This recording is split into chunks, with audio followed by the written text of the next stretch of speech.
mini skirt on, dip my body in glitter. Platform sneakers, all the boys want a picture. Foreign cars, I make rich look richer. Save your breath, baby, I'm not going home with ya.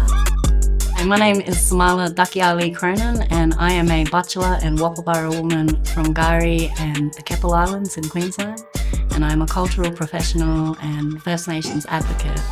I also am a fashion designer and a published author. My name is Marley Morgan. I'm a proud Milaroi and Wiradjuri woman. I'm a photographer, and I also run a mentoring program called Shutter Sisters. I'm an advocate for inclusivity and equality within the fashion industry, and I'm a mum of 3 beautiful boys.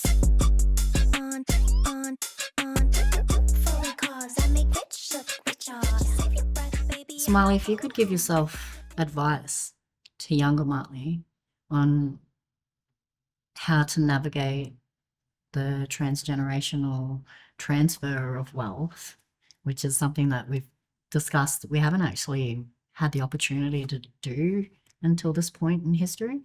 Like, it's not something that's been collectively available to us. Like, I know my grandfather, he couldn't even open a bank account. Yeah. So there was no way he could put money into the bank and start saving. So what do you... So what I would tell my younger self, I'd tell my younger self the importance of actually saving, and just looking into resources and learning more about like how I can be more financially secure. I once read a quote that nothing can go wrong if a Black woman is like financially secure, and I do find a lot of truth in that. Like, it's important that we do have our own money and we are financially secure as Black women. So I wish like I was a little bit more wiser. Like, I could tell myself, like, start looking into this. It's never too early to start thinking about your future. Yeah, definitely.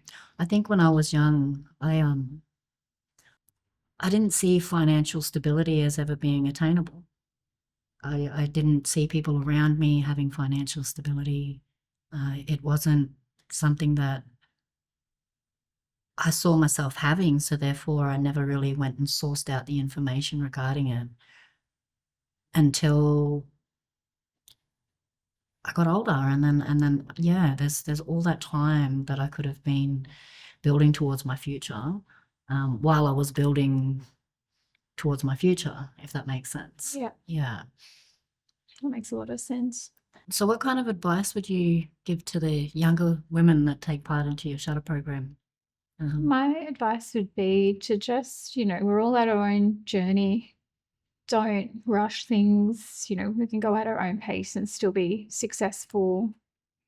And there is lots of resources out there for free. You just need to look in the right places, and just also to be kind to yourself and never to compare your progress to anyone else's. And I think the Rich Black Women Network is a good place to go to, because I find a lot of like-minded women there, like yourself. Yeah. We all face a lot of the same things day in and day out, because we're Black women. Yeah, I absolutely agree. It's so important that, we connect and we're there for each other. Because we know how to give each other advice for the situations that we may be facing that aren't in these non-Indigenous spaces. So the issues that we face can be quite delicate or complex to navigate. As a mum, it's important to teach my boys the importance of being financially secure and financial wellness, and just passing down that, that information, and hopefully, they can teach their children. And it's just, that having open conversations about it. Exactly right. Yeah, because like I know growing up, and you and I, we grew up pretty similar, money conversations were always stressful. Like, I know for my parents, it was always a stress factor. Do we have enough to make it through to the next lot of money that comes through? And the anxiety and stress that would bring out, it's like it's an inheritance that we get. Like, I know when I have not very much money, I can survive on that.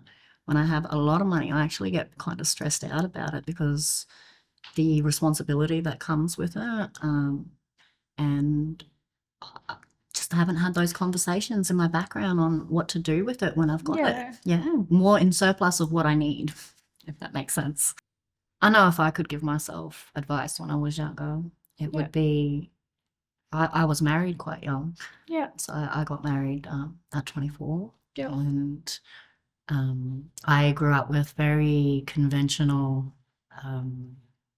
beliefs around marriage on my father's side. And so culturally, on my dad's side, you follow your father.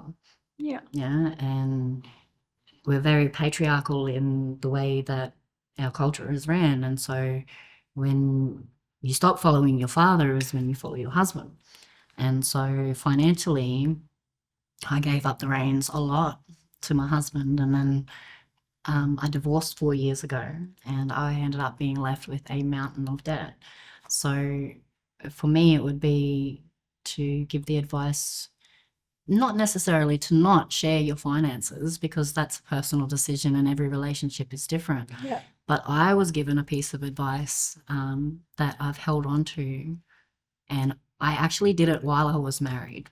So when everything hit the fan and my divorce came through, I met a woman when I was in my early 20s, and she gave me a piece of advice, and she told me to put 10% of my money away into a savings account, no matter what. Even if I only had $70, take 7 and put it into that saving account that is not connected to any other account, and nobody knows about it, including my partner. And so if anything ever happens, I have an emergency get out of Dodge money, and it probably saved my life, and it gave me enough money because when we broke up, access to our joint bank accounts, all of our finances were just cut from me. But I did have this little nest egg that I'd put aside for myself. So that's the advice I would Yeah, give. that's incredible advice. Mini skirt on, dip my body in glitter. Platform sneakers, all the boys want a picture.